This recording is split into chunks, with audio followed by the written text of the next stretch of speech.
Rutgers University is fending off bad publicity tonight. Video from 2 years ago has surfaced. Video that shows a hot-headed coach spewing profanities at players and roughing them up on a basketball court. News4's Bryn Gingras is in New Brunswick right now with shocking video and the reaction. Bryn?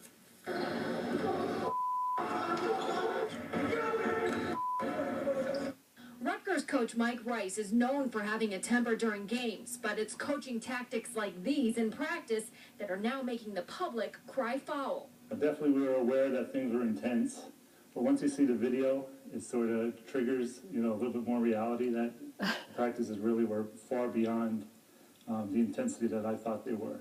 The Mitchell's son Frank played his freshman year for the Scarlet Knights. His mother Janet recalls her son saying practices were tough, but she never dreamed they looked like this. That's Frank, number 33, avoiding a ball pelted at him by his coach. But that's not nearly the worst of it. Players are pushed, have balls heaved at their heads, and sometimes Rice even spits slurs at his players. It made me a little concerned watching in retrospect because those things were never mentioned to me by my son as, when he would say that practices were difficult. The video leaked to the public soon after former director of player development Eric Murdoch brought a lawsuit against the university for wrongful termination.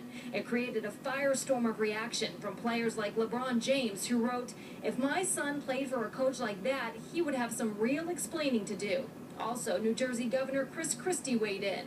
It's not the type of leadership we should be showing our young people, and clearly there are questions about this behavior that need to be answered by the leaders at Rutgers University. Today, News4's Bruce Beck looked for those answers from athletic director Tim Pernetti. I take responsibility. As the athletic director, I'm accountable for the people that we have working in the department, and at the same time, I hold everybody else accountable as well, which is what we did in this case. Pernetti suspended Rice after originally viewing the tapes. The coach underwent sensitivity training and his practices were monitored. Today, the athletic director would not comment if Rice will be fired. The Mitchells, whose son now plays at Ithaca College, feels some action should be taken. I know he's a very passionate coach and he really wants Rutgers to succeed. But I know there's a lot more than that goes into the decision of keeping a coach. And Mitchell's mother says what really upsets her is this was happening around the same time Tyler Clementi's case was in the courts. Remember, he's the Rutgers student that committed suicide because of bullying. She said you would have thought Rutgers officials would have known this was unacceptable. At Rutgers, I'm Bryn Gingras, News4 New York.